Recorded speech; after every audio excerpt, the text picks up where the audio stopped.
നമ്മളെന്തിനാണ് എഴുതുന്നത്? എഴുതുന്നത് മറ്റൊരാൾ നമ്മളെഴുതുന്നത് വായിക്കണം എന്ന ആഗ്രഹത്തിൽ തന്നെയാണ് എഴുതുന്നത്. ഏത് കലയും അങ്ങനെയാണ്. ഒരാൾ ഡാൻസ് കളിക്കുന്നത് മറ്റൊരാൾ കാണണമെന്ന ആഗ്രഹത്തിലാണ്. പാട്ട് പാടുന്നത് യേശുദാസ് പാടുന്നത് മറ്റൊരാൾ അത് കേൾക്കണമെന്ന ആഗ്രഹത്തിലാണ്. തിരിച്ച് അത് കേൾക്കുന്നത് മറ്റൊരാൾ പാടുന്നത് കേൾക്കണം, എനിക്ക് കേൾക്കണം എന്ന ആഗ്രഹത്തിലാണ്. അതുകൊണ്ട് തീർച്ചയായിട്ടും എഴുത്ത് ജനാധിപത്യത്തിൻ്റെ ഏറ്റവും പ്രാഥമിക രൂപമെന്നോ ഉയർന്ന രൂപമെന്നോ എന്ന് നമുക്ക് പറയാവുന്ന കാര്യമാണ്. അതുകൊണ്ട് തന്നെ ഇവിടെ ഇത് നടക്കുന്നത് വളരെ പ്രസക്തമാണെന്ന് ഞാൻ വിചാരിക്കുന്നു. അത് അഭിനന്ദനാർഹമാണ്. ഇത് നടത്തുന്ന നിയമസഭാ സാമാജികർക്ക്, സ്പീക്കർക്ക്, ഇവിടുത്തെ ജോലിക്കാർക്ക് എല്ലാം പ്രത്യേകം അഭിനന്ദനം നേരുന്നു. ഇവിടെ ഇന്ന് എന്നോട് സംസാരിക്കാൻ ആവശ്യപ്പെട്ട വിഷയം പട്ടുനൂൽപ്പുഴുവിലേക്കുള്ള ദൂരം എന്നുള്ളതാണ്. എൻ്റെ എഴുത്തിനെയും വായനയെയും കുറിച്ച് അതാണ് സംസാരിക്കാൻ ആവശ്യപ്പെട്ടുള്ളത്. അതിന് മുന്നോടിയായി കുറച്ച് കാര്യങ്ങൾ പറയാമെന്ന് വിചാരിക്കുന്നു. മുമ്പ് നമ്മൾ ജനാധിപത്യത്തിൻ്റെ കാര്യം പറഞ്ഞു. കേരളം മറ്റ് സ്ഥലങ്ങളിൽ നിന്ന് തീർച്ചയായിട്ടും കുറച്ച് വ്യത്യാസപ്പെട്ട സ്ഥലമാണ്. നമ്മൾ കുറച്ച് കേരളത്തിന് പോയി പുറത്ത് സഞ്ചരിച്ചിട്ടുള്ളവർക്കറിയാം.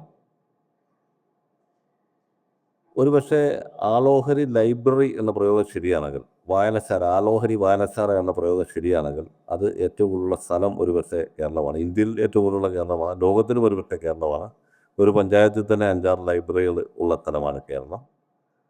ഇവിടുത്തെ ജനപ്രതിനിധികൾ വരെ വായന ഇഷ്ടപ്പെടുന്നവരാണ്. രാഷ്ട്രീയക്കാർ വായന ഇഷ്ടപ്പെടുന്നവരാണ്. ഇപ്പോൾ നമ്മുടെ പ്രതിപക്ഷ നേതാവ് വി ഡി സതീശൻ നന്നായിട്ട് വായിക്കുന്ന ആളാണ്. മന്ത്രി എം പി രാജേഷ് നന്നായിട്ട് വായിക്കുന്ന ആളാണ്. കലയെ ബഹുമാനിക്കുന്ന നാടാണ് അക്കാര്യത്തിൽ കേരളം.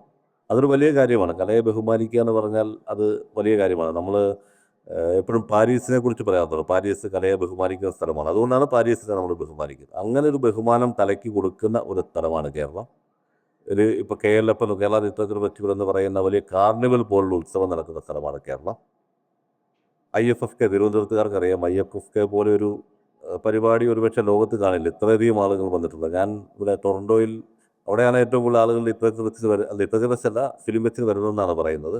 അവിടെ പോയിട്ട് പോലും ഇത്രയധികം ആൾക്കൂട്ടത്തെ കണ്ടിട്ടില്ല. കാരണം അത്രയധികം കലയെ സ്നേഹിക്കുന്ന ആളുകൾ, അല്ലെങ്കിൽ കലയെ ഇഷ്ടപ്പെടുന്ന ആളുകൾ, കല പ്രധാനമാണെന്ന് കരുതുന്ന ആളുകളുള്ള സ്ഥലമാണ് കേരളം.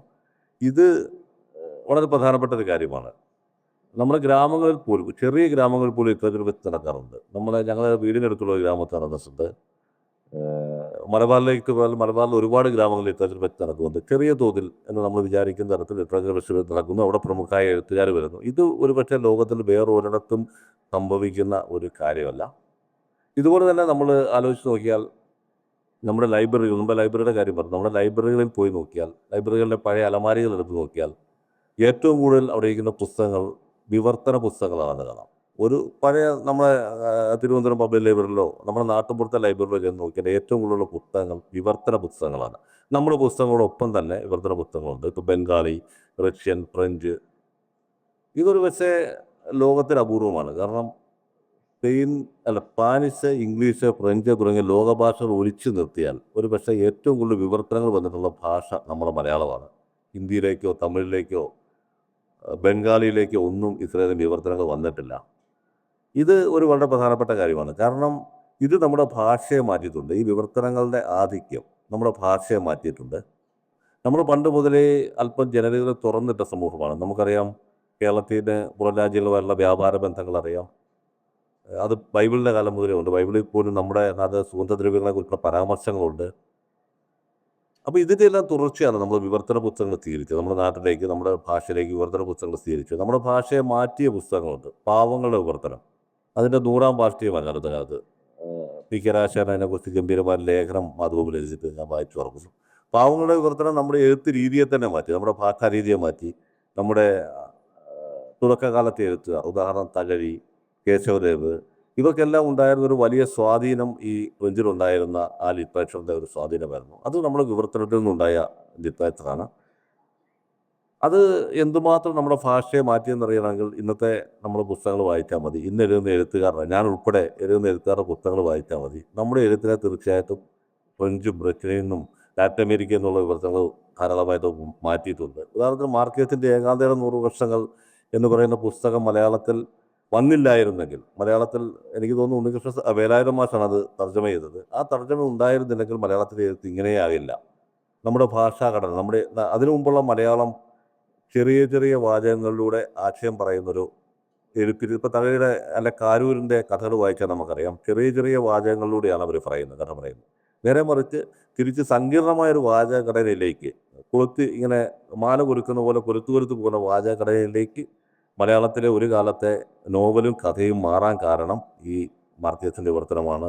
യോസെ പോലുള്ള എഴുത്തുകാരുടെ കൃതികളുടെ വിവർത്തനമാണ്. അതാണ് നമ്മുടെ രാഷ്ട്രീയ എഴുത്തിന് പോലും കാരണം. ഏറെക്കാലത്ത് മലയാളത്തിൽ രാഷ്ട്രീയ കഥകൾ ധാരാളം വന്നിരുന്നു. ഇതിന് പോലും പ്രേരണയായത് ഈ വിവർത്തനങ്ങളുടെ പ്രേരണയാണെന്ന് ഞാൻ കരുതുന്നു.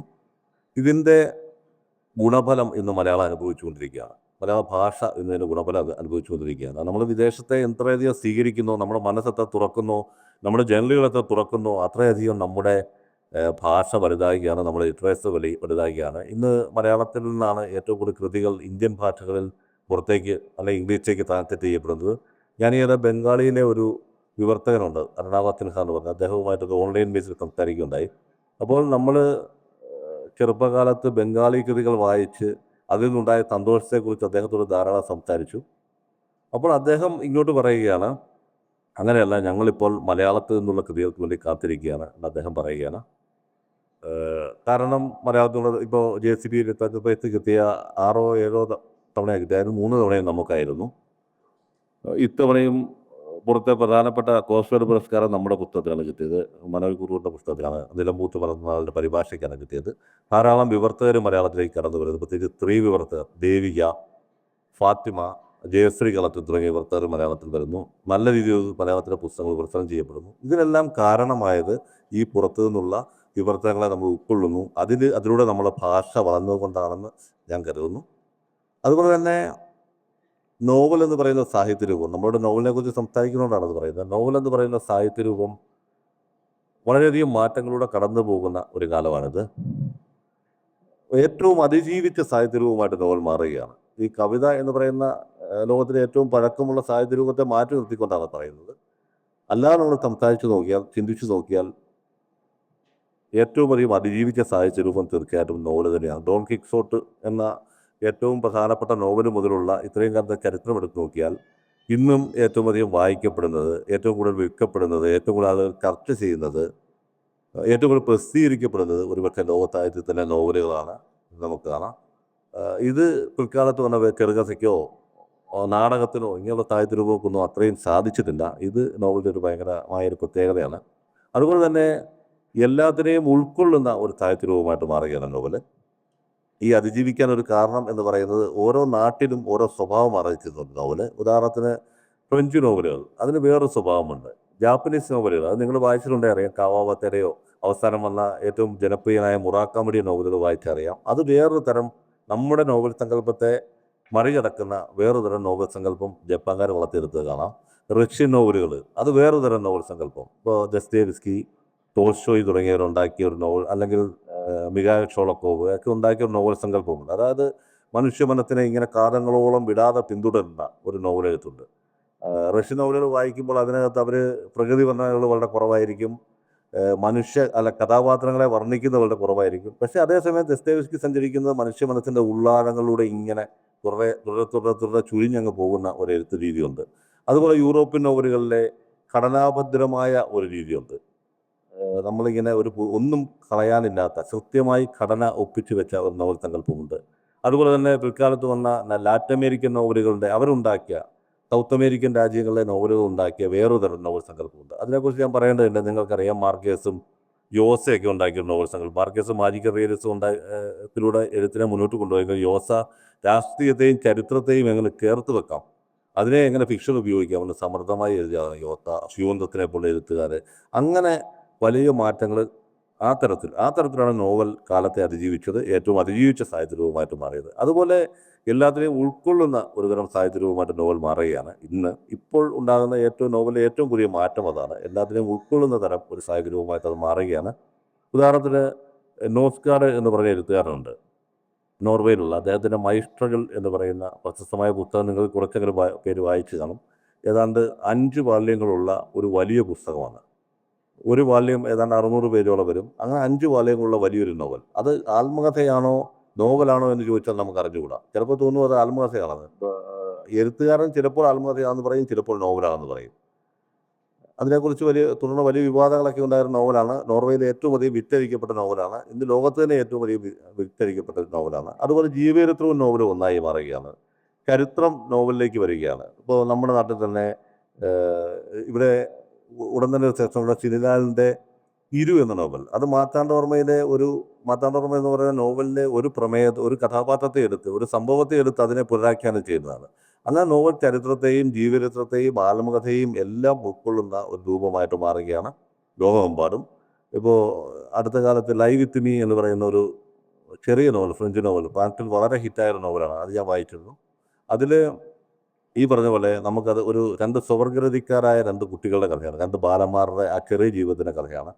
അത് നമുക്ക് നോവലിസ്റ്റ് എഴുതി വരുമ്പോൾ നമുക്ക് ആത്മകഥയാണ്. നോവലിസ്റ്റ് കഥാപാത്രമായി വരുന്നുണ്ട്, അയാളുടെ സുഹൃത്ത് കഥാപാത്രമായി വരുന്നുണ്ട്, സുഹൃത്തിൻ്റെ മകൻ കഥാപാത്രമായി വരുന്നുണ്ട്.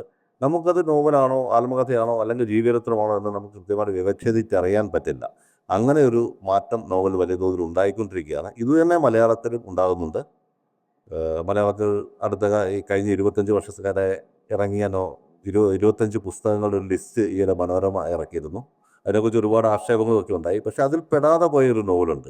നമ്മുടെ പി രാജീവൻ്റെ പാലേരി മാണിക്യം ഒരു പാതിരാ കൊലപാതകത്തിൻ്റെ കഥ എന്ന് പറയുന്നത് വളരെ മനോഹരമായ നോവൽ. എനിക്ക് തോന്നുന്നു കഴിഞ്ഞ 25 വർഷത്തെ നോവലെഴുത്തിനെ മാറ്റിയ ഒരു നോവൽ തീർച്ചയായിട്ടും പാലേരി മാണിക്യമായിരുന്നു. പാലേരി മാണിക്യം ചരിത്രത്തെയും രാഷ്ട്രീയത്തെയും എങ്ങനെ കൃത്യമായിട്ട് മിക്സ് ചെയ്യാമെന്ന് മലയാളിക്ക് പഠിപ്പിച്ചു തന്ന ഒരു നോവലാണ്. 1957 DMS സർക്കാർ അധികാരത്തിലേൽക്കുന്നതിന് തൊട്ടു മുമ്പ്, അധികാരത്തിൽ തൊട്ട് ശേഷം നടന്ന ഒരു ഗ്രാമത്തിൽ നടന്ന ഒരു കൊലപാതകത്തിൻ്റെ കഥ വളരെ സമർത്ഥമായിട്ട് ചരിത്രത്തെയും ഒക്കെ കൂട്ടുപിടിച്ച് പറയുന്ന മനോഹരമായ നോവലാണ്. അതിനുശേഷം ടി രാമകൃഷ്ണൻ നോവലുകൾ വരുന്നു. ഇപ്പോൾ ഇവിടെ സംസാരിച്ച രാജശ്രീയുടെ നോവൽ വരുന്നു. സന്തോഷ് കുമാറിൻ്റെ തപോമേരി അച്ഛൻ എന്ന് പറയുന്ന നോവൽ നിങ്ങൾ വായിച്ചിട്ടുണ്ടായിരിക്കും. അതുപോലെ അന്ധകാരനരി എന്ന് പറയുന്ന സന്തോഷ് കുമാറിൻ്റെ തന്നെ അന്ധകാരനരി എന്ന് പറയുന്ന നമ്മുടെ നെക്രേറ്റ് ചരിത്രത്തെയും അന്നത്തെ ജീവിതത്തെയും കൂട്ടിക്കിടത്തുന്ന നോവൽ, വളരെ മനോഹരമായ നോവൽ. അങ്ങനെ നമ്മുടെ നോവലിലും മാറ്റങ്ങൾ ഉണ്ടായിക്കൊണ്ടിരിക്കുകയാണ്. ഈ ഒരു സാഹചര്യത്തിലാണ് എൻ്റെയും എഴുത്ത് പുറത്തു വരുന്നത്. ഞാൻ എഴുതി തുടങ്ങിയത് കഥകളാണ്. നിങ്ങൾക്ക് കുറച്ച് പേർക്കെങ്കിലും അറിയാമായിരിക്കും. മാതൃഭൂമിയുടെ ഒരു കഥാമത്സരത്തിൽ കൂടെയാണ് എൻ്റെ ആദ്യ കഥ പുറത്തു വരുന്നത്. അതിനുശേഷം ആദം എന്ന് പറയുന്ന സമാഹാരം ഇറങ്ങി, അതിനുശേഷം അപ്പൻ എന്ന് പറയുന്ന സമാഹാരം ഇറങ്ങി. അത് കഴിഞ്ഞാണ് ഞാൻ നോവലിലേക്ക് നോക്കുന്നത്. ആദ്യം എഴുതാനിരുന്ന നോവൽ ഒരുപക്ഷെ പട്ടുപോൽപ്പുഴു ആയിരുന്നു. അത് എഴുതാനിരുന്നതിനൊരു കാരണം നമ്മുടെ എല്ലാം വളരെ സാധാരണമായ ജീവിതങ്ങളാണല്ലോ. വലിയ സംഭവവികാസങ്ങളില്ല, വലിയ കഥാപാത്രങ്ങളില്ല, വലിയ വഴിത്തിരിവുകളില്ല. അങ്ങനെയൊക്കെയുള്ള ജീവിതം നയിക്കുന്നവരാണ് നമ്മൾ സാധാരണ മലയാളികൾ. അങ്ങനെ ഒരു ജീവിതം നമ്മുടെ എഴുത്തിന് പാകമാണോ, നമ്മുടെ എഴുത്തിന് പറ്റിയതാണോ, ഫിക്ഷന് പറ്റിയതാണോ അങ്ങനൊരു ജീവിതം എന്നൊരു ആശങ്ക ഏത് എഴുത്തുകാരനെ പോലെ എനിക്കുണ്ടായിരുന്നു. അതാണ് അത് പിന്നത്തേക്ക് മാറ്റിവെച്ചത്. മീശ തീർച്ചയായിട്ടും കുട്ടനാടിൻ്റെ ഒരു ചരിത്രത്തെയും കുട്ടനാടിൻ്റെ ഭൂമിശാസ്ത്രത്തെയും അടയാളപ്പെടുത്തുന്ന ഒരു നോവലാണ്. ധാരാളം കഥാപാത്രങ്ങളുള്ള, ധാരാളം സംഭവങ്ങളുള്ള ഒരു നോവലാണ്. ആഗസ്റ്റ് 17 ചരിത്രത്തെ ഒന്ന് തിരിച്ചിടാൻ ശ്രമിച്ച ഒരു നോവലാണ്. ചരിത്രത്തിലൊരു സംഭവമുണ്ട്. തിരുവിതാംകൂർ സ്വതന്ത്രമാകാൻ തിരുവനന്തപുരത്തുകാരായ നിങ്ങൾക്ക് കൃത്യമായിട്ട് അറിയാം, തിരുവിതാംകൂർ ഒരു സമയത്ത് സ്വതന്ത്ര രാജ്യമായി ഇരിക്കാൻ തീരുമാനിച്ച ഒരു സ്ഥലമാണ്. അങ്ങനെ ആയിരുന്നെങ്കിൽ എന്ത് സംഭവിച്ചേനെ എന്നുള്ള ആലോചനയിൽ നിന്നാണ് നോവലുണ്ടായത്. നമ്മളങ്ങനെ ആലോചിക്കുമല്ലോ. ചരിത്രത്തോട് താല്പര്യമുള്ളവർ തീർച്ചയായിട്ടും ചരിത്രത്തിൽ നടന്ന ഒരു സംഭവം അത് സംഭവിച്ചില്ലായിരുന്നെങ്കിൽ, ഗാന്ധിയെ ഗോഡ്സെ വെടിവെച്ച് കൊന്നില്ലായിരുന്നെങ്കിൽ എന്ത് സംഭവിച്ചേനെ എന്ന് നമുക്ക് ആലോചിച്ച് നോക്കാമല്ലോ ഒരു അർത്ഥത്തിന്. അങ്ങനെയുള്ള ആലോചനയിൽ നിന്നുണ്ടായ നോവലാണ് പട്ടുതോൽപ്പുഴ. കുറച്ചുകൂടി എൻ്റെ ജീവിതവുമായിട്ട് ബന്ധപ്പെട്ട ഒരു നോവലാണ്. പട്ടുതോൽപ്പുഴയിലെ സാംസ് നടന്ന വഴികൾ തീർച്ചയായിട്ടും ഞാൻ നടന്ന വഴികൾ കൂടിയാണ്. അതുപോലെ തന്നെ അതിനകത്തെ കഥാപാത്രങ്ങൾ കുറച്ചുകൂടി എന്നോട് അടുത്ത് നിൽക്കുന്നവരാണ്. ഒരു ഓട്ടോ ഫിക്ഷൻ എന്ന് പറയാവുന്ന സ്വഭാവമുള്ള ഒരു നോവലാണ്. മറ്റു നോവലുകളിൽ നിന്ന് വ്യത്യസ്തമായ ഒരു എഴുത്തുരീതി കുറച്ചൊക്കെ അത് കൊണ്ടുവരാൻ ഞാൻ ശ്രമിച്ചിട്ടുണ്ട്. ഉദാഹരണത്തിന് എൻ്റെ മറ്റു 2 നോവലുകളിലും ധാരാളം കഥാപാത്രങ്ങളുണ്ട്. ഇതിൽ 2 3 അല്ലെങ്കിൽ 5 6 കഥാപാത്രങ്ങൾ മാത്രമേ ഉള്ളൂ. അതുപോലെ അതിൽ കുറച്ചുകൂടി ഫലിതത്തിൻ്റെ ഉപയോഗം നിങ്ങൾക്ക് കാണാൻ പറ്റും. അത് ധാരാളം പേര് പറഞ്ഞിട്ടുണ്ട്. ഇതിലത് കാണാൻ പറ്റില്ല. അതിലൊരു കാരണം, അതിൽ കഥാപാത്രങ്ങളെ സിനിമയുടെ ഭാഷയിൽ പറഞ്ഞാൽ ആ 2 നോവൽ കഥാപാത്രങ്ങളെ കുറച്ചുകൂടി അകന്നു നിന്ന് കാണാനുള്ള ഒരു പരിശ്രമമാണ് ഞാൻ നടത്തിയത്. വൈൽഡ് ഷോട്ടുകൾ എന്ന് സിനിമയിൽ പറയും. വൈൽഡ് ഷോട്ടുകൾ വെച്ച് കഴിഞ്ഞാൽ നമുക്ക് കഥാപാത്രങ്ങളോട് അറ്റാച്ച്മെൻറ്റ് തോന്നില്ല, നമുക്ക് സ്നേഹം തോന്നില്ല, അവർ നമ്മുടെ ഉള്ളിലേക്ക് കയറില്ല. പക്ഷേ ഇതിനകത്ത് കുറച്ചുകൂടെ ക്ലോസ് ഷോട്ടുകൾ വെക്കാനാണ് ശ്രമിച്ചിരിക്കുന്നത്. സിനിമയുടെ ഭാഷയിൽ മുഖത്തേക്ക് വരുന്ന ക്ലോസ് ഷോട്ടുകൾ കാണിച്ചാലേ ഒരു കഥാപാത്രത്തിൻ്റെ വൈകാരികത നമുക്ക് ഉൾക്കൊള്ളാൻ പറ്റുള്ളൂ എന്നൊരു സങ്കല്പമുണ്ട്. അതുകൊണ്ട് തന്നെ ഇതിൽ കഥാപാത്രങ്ങളുടെ ഉള്ളിലേക്ക് കയറി സംസാരിക്കാനാണ് ശ്രമിച്ചിട്ടുള്ളത്. ഉള്ളിലെ വിചാരങ്ങൾ എന്താണ്, ഉള്ളിലെ ജീവിതം എന്താണ്, നമ്മൾ തന്നെ മനസ്സിൽ പറയുന്നത് എന്താണ് എന്ന് ചിന്തിക്കാനാണ് ശ്രമിച്ചിട്ടുള്ളത്. അതുകൊണ്ട് തന്നെ നമ്മൾ ഉള്ളിൽ സംസാരിക്കുന്നത് നമ്മുടെ ആത്മകഥകൾ പലപ്പോഴും ചെറിയ വാചകങ്ങളായിരിക്കുമല്ലോ. വളരെ ലളിതമായ ഭാഷയിൽ ചെറിയ വാചകങ്ങളായിരിക്കും നമ്മൾ ആത്മകഥ നടത്തുക, നമ്മുടെ ഉള്ളിൽ സംസാരിക്കുന്നത്. അങ്ങനെ ഒരു എഴുത്ത് രീതിയാണ് ഇത് സ്വീകരിച്ചിരിക്കുന്നത്. അതുകൂടാതെ എന്നെ സംബന്ധിച്ച് എൻ്റെ ചെറുപ്പം മുതലേ ഉള്ള വായനയോടുള്ള ഒരു ആദരവ് കൂടി, അല്ലെ വായിച്ച പുസ്തകങ്ങളോടുള്ള ഒരു ആദരവ് കൂടി ഈ പുസ്തകത്തിൽ ഉൾച്ചേർക്കാൻ ശ്രമിച്ചിട്ടുണ്ട്. അത് പലപ്പോഴും അറിയാതെ വന്നു പോയതാണ്. ഇദ്ദേഹത്തെ കഥാപാത്രം തന്നെ, സാംസ എന്ന കഥാപാത്രം തന്നെ നിങ്ങൾക്കറിയാം, മെറ്റമോർഫോസിസിലെ കാപ്കയുടെ കഥാപാത്രമാണ്. കാപ്ക മാറ്റിമറിച്ചതുപോലെ ലോകത്തിലെ എഴുത്തിനെ വേറെ ആരും മാറ്റിമറിച്ചിട്ടില്ല. അതുപോലെ തന്നെ എനിക്ക് ചെറുപ്പത്തിൽ ഞാൻ ഏറ്റവും കൂടുതൽ വായിച്ചിട്ടുള്ള പുസ്തകം പഥേർ പാഞ്ചാലി എന്ന് പറയുന്ന പുസ്തകമാണ്. പഥേർ പാഞ്ചാലി സിനിമയല്ല, പുസ്തകം. നിങ്ങൾ ലൈബ്രറിയിൽ കണ്ടു കാണും. മുമ്പേ ആദ്യം ഞാൻ വിവർത്തനത്തിൻ്റെ കാര്യം പറഞ്ഞത് അതുകൊണ്ടാണ്. പഥേർ പാഞ്ചാലിയുടെ വിവർത്തനം മലയാളത്തിൽ വളരെയധികം വായിക്കപ്പെട്ട ഒരു പുസ്തകമായിരുന്നു. ഞാനും എൻ്റെ ചെറുപ്പത്തിൽ ഞങ്ങളുടെ ഗ്രാമീണ ലൈബ്രറിയിൽ നിന്നെടുത്ത ആ പുസ്തകം ഒരു 20 തവണയെങ്കിലും ഞാൻ വായിച്ചിട്ടുണ്ട്. കാരണം ഞാൻ വായിച്ചതിൽ ഏറ്റവും നല്ല പുസ്തകം പഥേർ പാഞ്ചാലി അല്ല, അതിലും മനോഹരമായ എത്രയോ പുസ്തകങ്ങൾ വായിച്ചിട്ടുണ്ട്. പക്ഷേ എനിക്ക് ഏറ്റവും ഇഷ്ടമുള്ള പുസ്തകം അതാണ്. കാരണം നമ്മൾ ചെറുപ്പത്തിൽ നമ്മുടെ കൗമാരകാലത്ത് വായിക്കുന്നു, വളരെ കാൽപ്പനികമായൊരു പുസ്തകം വായിക്കുന്നു. ആ പുസ്തകം നമുക്ക് പിൽക്കാലത്ത് അതിലും നല്ല പുസ്തകങ്ങൾ വായിച്ചാലും അതിൽ നിന്ന് പിടിവിടാൻ തോന്നില്ല. നമ്മുടെ കൗമാരകാലത്തെ ഒരു പ്രണയം പോലെയാണ്. ആ പ്രണയം അതിൽ സുന്ദരികളെ കണ്ടാലും നമ്മൾ ആ പ്രണയം മറക്കില്ല എന്ന് പറയുന്നത് പോലെയാണ് ആ പുസ്തകത്തോടുള്ള ഇഷ്ടം. അപ്പം ഞാൻ ഈ നോവൽ എഴുതി കഴിഞ്ഞപ്പോൾ, പട്ടുനൂൽപ്പുഴു എഴുതി കഴിഞ്ഞ് ഒരു 5-6 മാസത്തിന് ശേഷമാണ് എനിക്ക് മനസ്സിലായത് ആ പുസ്തകം എന്തുമാത്രം എന്നെ സ്വാധീനിച്ചു, പഥേർ പാഞ്ചാലി എന്തുമാത്രം എന്നെ സ്വാധീനിച്ചു ഈ പുസ്തകം എഴുത്തിൽ എന്ന്. പിൽക്കാലത്ത് ഞാൻ തിരിഞ്ഞു നോക്കുമ്പോൾ പട്ടുനൂൽപ്പുഴുവിലെ സാംസ എന്ന് പറയുന്നത് പഥേർ പാഞ്ചാലി അപ്പു തന്നെയാണ്. അതുപോലെ മരിച്ചുപോയ പെൺകുട്ടി എന്ന് പറയുന്നത് ദുർഗ തന്നെയാണ്. ദുർഗ മരിച്ചുപോയാണ് ചെയ്യുന്നത്. അതുപോലെ തന്നെ വിജയൻ എന്ന് പറയുന്ന കഥാപാത്രം ഹരിഹർ തന്നെയാണ്, അതായത് അപ്പുവിൻ്റെ അച്ഛൻ ഹരിഹർ തന്നെയാണ്. ആനി എന്ന് പറയുന്ന കഥാപാത്രം അപ്പുവിൻ്റെ അമ്മ തന്നെയാണ്. അപ്പു നടക്കുന്ന പറമ്പ് തന്നെയാണ് സാംസ നടക്കുന്ന പറമ്പ്. ഇത് ഒരു എഴുത്തിൽ വേറൊരു എഴുത്ത് കൊണ്ടുവരുന്ന ഒരു സ്വാധീനമാണ്, നമ്മളറിയാതെ നമ്മൾ കടന്നു വരുന്ന ഒരു സ്വാധീനമാണ്. അപ്പോൾ എൻ്റെ വായനയോടും ഞാൻ വായിച്ച പുസ്തകങ്ങളോടുമുള്ള ഒരു ആദരവ് കൂടി ഈ പുസ്തകത്തിൽ ചേർന്നിട്ടുണ്ട് എന്ന് പറയാൻ ആഗ്രഹിക്കുന്നു. ഇനി അധികം സമയമില്ല, 10 മിനിറ്റേ ഉള്ളൂ. കൂടുതൽ ചോദ്യങ്ങൾ ആരെങ്കിലും ചോദിക്കുകയാണെങ്കിൽ നമുക്ക് സംസാരിക്കാം. വളരെ സന്തോഷം, നന്ദി. തിരക്കഥ സംവിധായകൻ്റെ കയ്യിലിരിക്കേണ്ട കുറിപ്പുകളാണെന്നാണ് ഞാൻ കരുതുന്നത്. അതിനെ സഹായിക്കാനുള്ള കുറിപ്പുകളാണ്. അത് നമ്മൾ എഴുതുന്നു, അതിൽ പല പല അഭിപ്രായങ്ങൾ വന്ന് കയറുന്നു. ചിലപ്പോൾ ക്യാമറമാരുടെ അഭിപ്രായം ഉണ്ടായിരിക്കാം, സംവിധായകന് വേറൊരു അഭിപ്രായം ഉണ്ടായിരിക്കാം. ഇങ്ങനെ ചർച്ചകളിലൂടെയാണ് അത് രൂപപ്പെട്ട് വരുന്നത്. ചർച്ചകളിലൂടെ അത് മാറി മാറി വരുന്നു. സിനിമയുടെ ഷൂട്ടിങ്ങിൻ്റെ സമയത്ത് നമ്മൾ എഴുതിയ ഒരു ഡയലോഗ് ഒരു നടന് അത്ര നന്നായിട്ട് പറയാൻ പറ്റിയില്ലെന്നിരിക്കാം, അല്ലെങ്കിൽ അയാൾക്ക് നന്നായിട്ട് പറയാൻ പറ്റുന്ന വേറൊരു ഡയലോഗ് ആയിരിക്കാം. അപ്പോൾ നമ്മളത് മാറ്റി എഴുതുന്നു. എഡിറ്റിംഗ് ടേബിളിൽ വെച്ച് സിനിമ മാറാം. നമ്മൾ എഡിറ്റിംഗ് ടേബിളിൽ വെച്ച് നമ്മൾ എഴുതിയ ചില കാര്യങ്ങൾ വേണ്ടെന്ന് എഡിറ്റർക്ക് തോന്നാം, അത് വെട്ടി മാറ്റപ്പെടാം. അതൊരു മോശം കാര്യമായിട്ടല്ല ഞാൻ പറയുന്നത്. കാരണം സിനിമയുടെ നിർമ്മാണത്തിൽ വളരെ പ്രധാനപ്പെട്ട ഒരാളാണ് എഡിറ്റർ. അങ്ങനെ അവസാന സിനിമ തിയേറ്ററിൽ എത്തുമ്പോൾ മാത്രമാണ് തിരക്കഥ പൂർണ്ണമാകുന്നത്. അതാണ് ഇത് തമ്മിലുള്ള വ്യത്യാസം. രണ്ടും രണ്ട് പ്രോസസ്സാണ്. ഒന്ന് ഒറ്റയ്ക്ക് ചെയ്യേണ്ട പരിപാടിയാണെങ്കിൽ മറ്റേത് ഒരു കൂട്ടായി ചെയ്യേണ്ട പ്രവർത്തനമാണ്. പക്ഷേ ഞാനത് എൻജോയ് ചെയ്യുന്നുണ്ട്, കൂട്ടായിട്ട് സുഹൃത്തുക്കളോടൊപ്പം ചെയ്യുന്നുണ്ട്, അത് എൻജോയ് ചെയ്യുന്നുണ്ട്. പക്ഷേ നമ്മളെ സംബന്ധിച്ച് ഏറ്റവും പ്രധാനപ്പെട്ട കാര്യം നമ്മുടെ നോവലെഴുത്തും കഥയെഴുത്തും തന്നെയാണ്. നമ്മുടെ ഹൃദയത്തോട് കൂടി ചേർന്ന് നിൽക്കുന്നത് അത് തന്നെയാണ്. നമസ്കാരം. അതായത് ഒരു വിവാദങ്ങൾ, അപ്പോൾ സാറിൻ്റെ തന്നെ നോവലിൽ പല ഇതിനെ കുറിച്ചുള്ള വിവാദങ്ങൾ ഉണ്ടായിട്ടുണ്ട്. ഈ വിവാദങ്ങൾ ഒരു എഴുത്തുകാരനെ എങ്ങനെയാണ് ബാധിക്കുന്നത്? അതിൻ്റെ സാറിൻ്റെ ഒരു അനുഭവത്തിൻ്റെ വെളിച്ചത്തിലൊന്ന് പറയാമോ? ഈ എഴുത്തുകാരനെ എങ്ങനെയാണ് ബാധിക്കുന്നത്? അത് തുടർന്നുള്ള എഴുത്തിനെയോ അല്ലെങ്കിൽ ആ നോവലിൻ്റെ സഞ്ചാരത്തെയോ എങ്ങനെയാണ് അത് ബാധിക്കുന്നതെന്നൊന്ന് പറയാം. ഒന്നാമത് ഈ വിവാദങ്ങൾ പുസ്തകത്തെ മോശമായിട്ട് ബാധിക്കുന്നതാണ് എൻ്റെ അഭിപ്രായം. കാരണം പിന്നെ വിവാദ മൂല്യം വെച്ച് ആൾക്കാർ അതിനെ വിലയിരുത്തത്തുള്ളൂ, പുസ്തകത്തെ വിലയിരുത്തത്തുള്ളൂ. മീശയെക്കുറിച്ച് അവിടെ സംസാരിക്കാനും വിവാദത്തെക്കുറിച്ച് പറയും. അത് നല്ലതാണോ, അത് സൗന്ദര്യപരമായിട്ട് നല്ലതാണോ മോശമാണോ, അങ്ങനെയുള്ള അഭിപ്രായങ്ങളെക്കാളും കൂടുതൽ ആദ്യം വരുന്ന വിവാദമായിരിക്കും. അതുകൊണ്ട് ഞാൻ ഈ വിവാദം ഉണ്ടായപ്പോഴേ ഞാൻ തീരുമാനിച്ചിരുന്നു ഇതിനെക്കുറിച്ച് അനാവശ്യമായിട്ടൊരു ഇരുവാദം ഉന്നയിക്കില്ല, ആരെങ്കിലും ചോദിച്ചാൽ മാത്രം ഇതേക്കുറിച്ച് സംസാരിക്കുമെന്ന് പറഞ്ഞിരുന്നു. പിന്നെ എൻ്റെ എഴുത്തിനെ അത് അങ്ങനെ കാര്യമായിട്ട് ബാധിച്ചിട്ടില്ല. അത് എൻ്റെ വഴിക്ക് പോകുന്നു. വിവാദം 1-2 ആഴ്ച മാത്രം നിൽക്കുന്നൊരു കാര്യമാണ്. എഴുത്തെന്ന് പറഞ്ഞാൽ നമ്മൾ ആഗ്രഹിക്കുന്ന ഒരു കാലമോളം നിൽക്കണം എന്നാണ് ആഗ്രഹിക്കുന്നത്. പിന്നെ അതുകൊണ്ട് ഒരുപാട് ഗുണങ്ങൾ എനിക്കുണ്ടായി വേറെ തരത്തിൽ. അതുപോലെ ചില മനുഷ്യരെ മനസ്സിലാക്കാൻ പറ്റി, ചില ജീവിതങ്ങൾ പഠിക്കാൻ പറ്റി.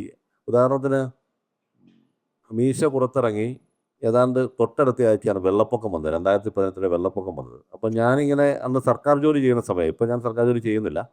ആ സമയത്ത് ഞാനൊരു വില്ലേജ് ഓഫീസിൽ ജോലി ചെയ്യുകയാണ്. അപ്പോൾ ഈ വെള്ളപ്പൊക്കത്ത് ദുരിതാശ്വാസ ക്യാമ്പുണ്ടല്ലോ, ക്യാമ്പ് ഒരുപാടുണ്ട്. ഞങ്ങളുടെ നാട്ടിലൊരു ക്യാമ്പുണ്ട്, അതിൻ്റെ ചുമതല എനിക്കുണ്ടായിരുന്നു. അപ്പോൾ അതിനുവേണ്ടി ഞാൻ ഞായറാഴ്ച ഓഫീസ് തുറന്നിരിക്കുക. ഞായറാഴ്ച ഞാൻ മാത്രമേ ഓഫീസിലുള്ളൂ. അപ്പോൾ എനിക്ക് എൻ്റെ മൊബൈൽ ഓഫ് ചെയ്യാൻ പറ്റില്ല. കാരണം ആൾക്കാർ വിളിക്കുമല്ലോ, വെള്ളപ്പൊക്ക ക്യാമ്പിൻ്റെ കാര്യത്തിന് വേണ്ടി താലൂക്ക് ഓഫീസിൽ നിന്നോ കളക്ടറേറ്റിൽ നിന്നോ അല്ലെ ക്യാമ്പിലുള്ള ആളുകളോ ഒക്കെ എന്നെ വിളിക്കാം. അപ്പോൾ ഞാനത് ഓഫ് ചെയ്യാൻ പറ്റില്ല. അപ്പോൾ ഒരു 10-11 മണിയായപ്പം ഒരു കോൾ വരുന്നു, ഞാൻ എടുക്കുന്നു.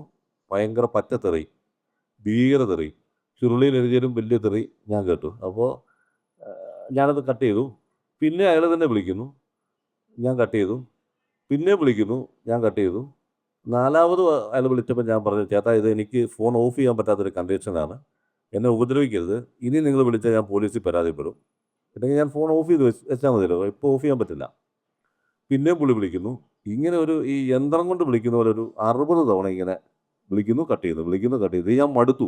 വേറെ ആരും വിളിച്ചാലും കിട്ടില്ലല്ലോ. അപ്പോൾ ഞാൻ എൻ്റെ പരിചയത്തിലുള്ള സ്പെഷ്യൽ ബ്രാഞ്ചിലൊരു പോലീസുകാരുണ്ട്. എന്നെ ഒരുപാട് പേര് തെറി വിളിച്ചിട്ടുണ്ട്. ഞാൻ ആർക്കെങ്കിലും ഒരു പരാതി കൊടുത്തിട്ടില്ല. അതെൻ്റെ വഴിക്ക് പൊക്കോളെന്ന് എനിക്കറിയാം. അപ്പോൾ സ്പെഷ്യൽ ബ്രാഞ്ചിലെ പോലീസുകാരെ വിളിച്ച് പറഞ്ഞു, ഇങ്ങനെ ഒരുത്തൻ വിളിക്കുന്നുണ്ട്, എന്താ ചെയ്യേണ്ടതെന്ന് ചോദിച്ചു. പുള്ളി പറഞ്ഞു, ഒരു കാര്യം ചെയ്യും സാറിന് പരാതി എഴുതി നേരെ എനിക്ക് മെയിൽ ചെയ്തേക്കാൻ പറഞ്ഞു. ഞാൻ മെയിൽ ചെയ്ത് ഒരു അരമണിക്കൂർ കഴിഞ്ഞപ്പോൾ എന്നെ വിളിച്ചു. ഇദ്ദേഹം വിളിച്ചിട്ട് പറഞ്ഞ ആളെ ഞങ്ങൾ പൊക്കിയിട്ടുണ്ട്, പെരുമ്പാവൂർ എന്ന് പറഞ്ഞ സ്ഥലത്ത് നിന്ന് ഒരാളെ പൊക്കിയിട്ടുണ്ടെന്ന് പറഞ്ഞു. ഓക്കെ. എന്നിട്ട് പറഞ്ഞു, സാറ് വന്ന് സ്റ്റേഷനിൽ വന്നൊരു മൊഴി തരണം, പെരുമ്പാവൂരിൽ ഇദ്ദേഹത്തെ ആയിട്ട് ജീപ്പയിൽ ഏറ്റുമാനൂർ സ്റ്റേഷനിലേക്ക് വരുന്നുണ്ടെന്ന് പറഞ്ഞു. ഞാൻ സ്റ്റേഷനിൽ ചെന്ന് മൊഴി കൊടുത്തിട്ട് ഞാൻ എസ് ഐയോട് പറഞ്ഞു, എനിക്കയാളെ ഉപദ്രവിക്കണമെന്നൊന്നുമില്ല, അയാളെ പറഞ്ഞ് വിട്ടേരാന്ന് പറഞ്ഞു. പക്ഷേ എസ് ഐ പറഞ്ഞു, അത് ശരിയാകില്ല, ഒരുത്തനിട്ടൊരു പണി കിട്ടിയാൽ പിന്നെ ഉപദ്രവം ഉണ്ടായില്ലെന്ന് പറഞ്ഞു. പിറ്റേ ദിവസം നേരം എടുത്തപ്പോൾ പത്രത്തിലൊരു വാർത്ത, ഇയാളുടെ പടമൊക്കെ വെച്ച് എഴുത്തുകാരനെ തെറിവെക്കിയാൽ പിടിയിൽ എന്ന് പറഞ്ഞ് പത്രത്തെ വാർത്തയൊക്കെ വന്നു. ഞാനിത് മറന്നു, എൻ്റെ തലേന്ന് ഈ കാര്യം മറന്നു. ഇത് കഴിഞ്ഞ് വർഷങ്ങൾക്ക് ശേഷം എനിക്ക് തോന്നുന്നൊരു 1-1.5 വർഷത്തിന് മുമ്പ് അല്ല 2 വർഷത്തിന് മുമ്പ് എനിക്കൊരു നോട്ടീസ് വരുന്നു കോടതിയിൽ നിന്ന്. ഇത് കോടതിയിലായ കാര്യമൊന്നും ഞാൻ അറിഞ്ഞില്ല, എനിക്ക് അറിഞ്ഞുകൂടായിരുന്നു കോടതിയിലാവുമെന്നോ. അത് ഞാൻ ആലോചിച്ചില്ല. ഒരു നോട്ടീസ് വന്നിരിക്കും സാക്ഷി പറയാൻ. അപ്പോൾ ഞാൻ പോലീസുകാരനെ വിളിച്ച് ചോദിച്ചപ്പോൾ പറഞ്ഞു, ഇങ്ങനെ പണ്ട് തെറി പറഞ്ഞ കേസാണെന്ന് പറഞ്ഞു. ഞാനപ്പം കോടതി ചെല്ലുമ്പോൾ കാണുന്നത് ഇതൊരു പാവം മനുഷ്യൻ, ഇത് പെരുമ്പാവൂർ JCB ഓടിച്ചു പാവം മനുഷ്യനാണ്. പുള്ളി ഞായറാഴ്ച കണ്ടെന്ന് അടിച്ച് കഴിഞ്ഞപ്പോൾ ആരോ നമ്പർ കൊടുത്തിട്ടുണ്ട്, ഒരു തെറി പറഞ്ഞോളാൻ പറഞ്ഞു. പുള്ളി ഇങ്ങനെ പറഞ്ഞതാണ്. പുള്ളി 5-6 വർഷമായിട്ട് കോടതി കയറി ഇറങ്ങുക. നമ്മുടെ കോടതിയിലെ അനുഭവം അറിയാമല്ലോ, ജഡ്ജി മാറ്റി വെക്കും, പിന്നെയും മാറ്റി വെക്കും. ഇങ്ങനെ 4-5 ഇയൊക്കെ തന്നെ വരാൻ പോലും പേടിയാണ്. പുള്ളി ഒരാളെ ഒരു ബന്ധുക്കാരനെ ആരോ കൂട്ടിക്കൊണ്ട് 4-5 വർഷമായിട്ട് കോടതി കയറി ഇറങ്ങാണ്. പുള്ളി അവിടെ എന്നെ കണ്ടപ്പോൾ പുള്ളിക്ക് ആകെ വിഷമിച്ച്, എന്നെ ആദ്യം നോക്കാനൊരു മടി. അത് ഞാൻ അങ്ങോട്ട് ചെന്ന് പുള്ളിയെ പരിചയപ്പെട്ടു, സംസാരിച്ചു. അത് കഴിഞ്ഞ് ഞാൻ പിന്നെ കോടതി കയറി പറഞ്ഞു, എനിക്ക് ജഡ്ജി ചോദിക്കുമല്ലോ പ്രശ്നങ്ങൾ പറഞ്ഞു. ഞാൻ പറഞ്ഞില്ല, പുള്ളി എന്നെ തെറി പറഞ്ഞു, എനിക്കിപ്പോൾ പ്രശ്നമൊന്നുമില്ല, നിങ്ങളൊന്ന് പ്രശ്നം പരിഹരിച്ചോ എന്ന് ചോദിച്ചു. ഞാൻ പറഞ്ഞു പരിഹരിച്ചു എന്ന് പറഞ്ഞു. പുള്ളിയെ വിട്ടു, ആ കേസ് വിട്ടു. എനിക്ക് അതിൽ നിന്നുണ്ടായ സന്തോഷം, ഈ പട്ടുവൽപ്പുഴ ഇറങ്ങിക്കഴിഞ്ഞപ്പോൾ പുള്ളി അത് വാങ്ങിച്ചതിൻ്റെ ഒരു ഫോട്ടോ എടുത്ത് എനിക്ക് അയച്ചു തന്നു. അന്നൊരു സന്തോഷം ഉണ്ടായി. അങ്ങനെ നമ്മുടെ എതിരാളി നമ്മുടെ പുസ്തകം വാങ്ങിക്കുന്ന ഒരാളായി മാറി. അങ്ങനെയുള്ള ചില കാര്യങ്ങൾ മാത്രമേ ഞാൻ അതിനെക്കുറിച്ച് പറയാൻ ആഗ്രഹിക്കുന്നുള്ളൂ. മോശം സൈഡ് പറയണ്ടല്ലോ. നമസ്കാരം. മീശോയുടെ വിവാദത്തിൻ്റെ കാര്യം പറഞ്ഞുകൊണ്ട് അത് ബന്ധപ്പെട്ട് തന്നെ ഒരു ചോദ്യം ചോദിക്കാം. മീശോൻ്റെ വിവാദമൊക്കെ ഉണ്ടായി കഴിഞ്ഞതിന് ശേഷമായിട്ടല്ലോ ഓഗസ്റ്റ് 17 പുസ്തകം പുറത്തിറങ്ങുന്നത്. ഒരുപക്ഷെ അതിനേക്കാളേറെ വിവാദം ഉണ്ടാകാൻ സാധ്യതയുള്ള ഒരു പ്രമേയമാണ് അതിനകത്ത് കൈകാര്യം ചെയ്തിട്ടുള്ളത്.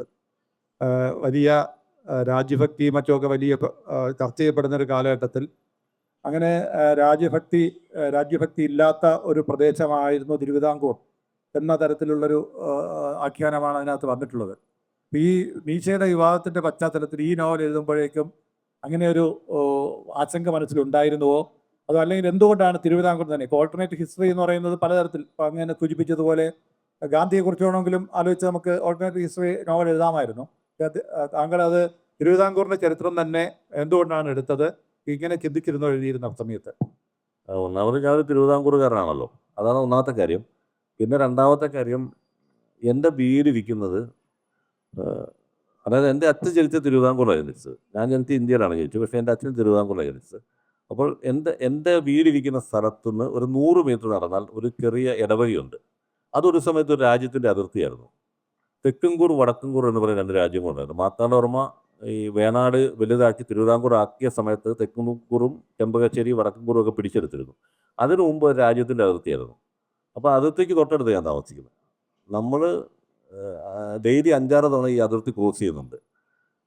ഒരു കാലത്ത് ഒരു രാജ്യത്തിൻ്റെ അതിർത്തി ആയിരുന്ന സ്ഥലം ഞാനിപ്പോൾ ഡെയിലി 5-6 തവണ ക്രോസ് ചെയ്യുന്നുണ്ട് വളരെ ഈസി ആയിട്ട്. അത്രേ ഉള്ളൂ ദേശീയതയുടെ കാര്യം. ദേശീയത എന്ന് പറഞ്ഞാൽ നമ്മൾ മതം പോലെ തന്നെ ഒരു ദേശീയ വികാരം അനാവശ്യമായ ഒരു കാര്യമാണെന്ന് ചിന്തിക്കുന്ന ആളാണ് ഞാൻ. മതവികാരം എന്തുമാത്രം മോശമാണോ അതുപോലെ തന്നെയാണ് ദേശീയ വികാരം എന്നാണ് ഞാൻ വിചാരിക്കുന്നത്. അപ്പോൾ അത്ര ഈസി ആയിട്ട് നമുക്കതിനെ മറികടക്കാൻ പറ്റും. അപ്പോൾ നമ്മൾ ചരിത്രത്തിലെ ആ ഒരു സംഭവം ഇല്ലായിരുന്നെങ്കിൽ, അതായത് സർസിപിയെ വ്യക്തിയ സംഭവം ഇല്ലായിരുന്നെങ്കിൽ ഒരുപക്ഷെ നമ്മൾ ഇന്ത്യ രാജ്യത്ത് നിന്ന് വേർപെട്ട വേറൊരു രാജ്യത്ത് വേറൊരു ദേശീയത നമ്മൾ ജീവിക്കുന്നത്. നമുക്ക് ഒരുപക്ഷെ ഇന്ത്യയോടായിരിക്കും ഏറ്റവും കൂടുതൽ വൈരാഗ്യം ഒരു പക്ഷേ ഉണ്ടായിരുന്നത്. കാരണം നേപ്പാൾ ഇന്ത്യയുടെ ഭാഗമല്ല. നേപ്പാളിൽ ഇന്ത്യ വിരുദ്ധ പ്രക്ഷോഭം നടന്നുണ്ട്. ബംഗ്ലാദേശ് ഇന്ത്യയുടെ ഭാഗമല്ല. അവർ ഇന്ത്യ വിരുദ്ധ പ്രക്ഷോഭം നടത്തുന്നുണ്ട് എന്ന് പറഞ്ഞ പോലെ ഒരു രാജ്യം ചിലപ്പോൾ ആയിപ്പോയനെ. അപ്പോൾ അങ്ങനെ ഒരു തോന്നലിൽ നിന്നാണ് സ്വതന്ത്ര തിരുവിതാംകൂർ ആയിരുന്നെങ്കിൽ എന്ത് സംഭവിച്ചേനെ എന്ന് പറഞ്ഞ കഥ എഴുതാൻ തീരുമാനിക്കുന്നത്. ഈ പറഞ്ഞ പോലെ അതെഴുതിയപ്പോൾ എനിക്ക് ഈ പറഞ്ഞ പോലെ വിവാദങ്ങളെക്കുറിച്ച് ചെറിയ ആശങ്ക ഉണ്ടായിരുന്നു. നീച്ച് എഴുതിയപ്പോൾ എനിക്ക് ആശങ്കയില്ലായിരുന്നു. പക്ഷേ ഇത് എഴുതിയപ്പോൾ സത്യത്തിലുണ്ടായിരുന്നു. പക്ഷേ അങ്ങനെ പ്രശ്നം ഉണ്ടായില്ല. കാരണം ഞാൻ മനഃപൂർവ്വം ആ വിവാദ ഭാഗങ്ങളെക്കുറിച്ച് എവിടെയും സംസാരിക്കാൻ പോയില്ല. അതുണ്ടാകരുത് എന്ന് തീർച്ചപ്പെടുത്തി തന്നെയാണ് ഞാനത് പ്രസിദ്ധീകരിക്കാനും തയ്യാറായത്. പക്ഷേ അതിൻ്റെ വേറൊരു കാര്യം, അത് ഒരു രാഷ്ട്രീയ പ്രശ്നമായതുകൊണ്ട് നമ്മുടെ രാഷ്ട്രീയ പ്രവർത്തകർ കുറച്ചുകൂടി പക്വതയുള്ളവരാണെന്നാണ് ഞാൻ കരുതുന്നത്. മതവാദികളെക്കാളും കുറച്ചുകൂടി പക്വത നമ്മുടെ രാഷ്ട്രീയ പ്രവർത്തകർക്കുണ്ട്, നമ്മുടെ വായനാ സമൂഹത്തിനുണ്ട്. മതത്തെ വിമർശിച്ചാൽ ആളുകൾ വയലൻ്റ് ആകുന്ന അത്രയും നമ്മൾ ഒരു രാഷ്ട്രീയ പ്രസ്ഥാനത്തെയോ രാഷ്ട്രീയ പ്രക്രിയയോ വിമർശിച്ചാൽ കേരളത്തിൽ ഉണ്ടാകാറില്ല. അതുകൊണ്ടാണത് അങ്ങനെ ആകാരുന്നതെന്നാണ് ഞാൻ കരുതുന്നത്. ഹലോ, നമസ്കാരം. പട്ടുനൂൽപ്പുഴുവായി ഞാൻ വളരെ ഇഷ്ടത്തോടെ നമ്മൾ തീർന്നു പോകരുതെന്ന് കരുതി വായിച്ചൊരു പുസ്തകമാണ്. എനിക്കൊരു ചോദ്യം, ഒരു ആഗ്രഹമാണുള്ളത്. ചോദ്യം, ഇത് സാറിൻ്റെ ജീവിതവുമായി ബന്ധമുണ്ടോ എന്നുള്ളതാണ്. അതിൽ താമസയെ അച്ഛൻ്റെ കടക്കാരൻ വന്ന് തല്ലുന്നൊരു ഇതുണ്ട്. പുള്ളി ഇത് നന്നായി നൊമ്പരപ്പെടുത്തിയതാണ്. സരീഷിനെ അടി കിട്ടിയിട്ടുണ്ടോ എന്നുള്ളതാണ് എൻ്റെ ഒരു ചോദ്യം. പിന്നെ ഒന്ന്, നിങ്ങളൊരു ആത്മാർത്ഥമായിട്ട് ഫ്രീ ആകുമ്പോൾ ഒന്ന് കെട്ടിപ്പിക്കണം എന്നൊരാഗ്രഹമാണ്. സന്തോഷം. ഞാൻ മുമ്പേ പറഞ്ഞ പോലെ തന്നെ അത് പട്ടുനൂൽപ്പുഴുവിന് എൻ്റെ ജീവിതവുമായിട്ട് വളരെ അടുത്ത ബന്ധമുണ്ട്. ഏതാണ്ട് അതിൻ്റെ കഥാപാത്രം ഏതാണ്ട് ഞാൻ തന്നെയാണെന്ന് പറയാം. ഞാൻ വളരെ ഇൻട്രോവേർട്ടായ ഒരാളായിരുന്നു ചെറുപ്പത്തിൽ. ഇപ്പോൾ പിന്നെ കുറച്ച് മാറ്റിയെടുത്തതാണ്, മനഃപൂർവ്വം മാറ്റിയെടുത്തതാണ്. എന്നാലും കുറച്ച് കഴിയുമ്പോൾ കയറി വരും. നമ്മുടെ ഉള്ളിലെ ഫ്രോഡുകൾ തിരിച്ചു കയറി വരുമെന്ന് ജഗതി പറഞ്ഞ പോലെ നമ്മുടെ ഇൻട്രോവേർട്ട് മനുഷ്യൻ തിരിച്ചു വരും. അപ്പോൾ അത് തീർച്ചയായിട്ടും എൻ്റെ ഉള്ളിലുള്ള ആൾ തന്നെയാണ് താമസം. അതുപോലെ വിജയൻ എന്ന് പറയുന്നത് പല മനുഷ്യരും കൂടി ഒരു കഥാപാത്രം. എനിക്ക് പരിചയമുള്ള പലരുണ്ട്. അതിനകത്ത് എൻ്റെ അക്കൻ കുറച്ചുണ്ട്, എനിക്ക് പരിചയമുള്ള എൻ്റെ അടുത്തുള്ള കുറച്ച് പേരുണ്ട്. അങ്ങനെ പലതും ചേർന്നാണ് കഥാപാത്രം. അങ്ങനെ അടി എനിക്ക് കിട്ടിയിട്ടില്ല. അടി കിട്ടാവുന്നൊരു വക്ക് വരെ എത്തിയിട്ടുള്ളൂ. ഞാൻ അടി കിട്ടിയിട്ടില്ല. അടി കിട്ടിയ ഒരുപാട് പേരെ അറിയാം. അങ്ങനെയൊക്കെയാണ് അത്. ലൈഫായിട്ട് താമസം നടന്ന വഴിയും ആ ഇടവഴികളും ആ പറമ്പ് എൻ്റെ പറമ്പ് തന്നെയാണ്. മരിച്ചുപോയ പെൺകുട്ടി എന്ന് പറയുന്നത് ഞങ്ങളുടെ പറമ്പിൽ താമസിച്ചിരുന്ന അതിനു മുമ്പത്തെ വീട്ടിലൊരു കുട്ടിയാണ്. അങ്ങനെ ഒരുപാട് ബന്ധങ്ങൾ എൻ്റെ ജീവിതമായിട്ട് നോവലുണ്ട്. സന്തോഷം. Thank you. നന്ദി സാർ. ശ്രീ എസ് ഹരീഷ് സാറിന് നിയമസഭയുടെ സ്നേഹോപഹാരം നൽകുന്നതിന് അഡീഷണൽ സെക്രട്ടറി വിജയൻ സാർ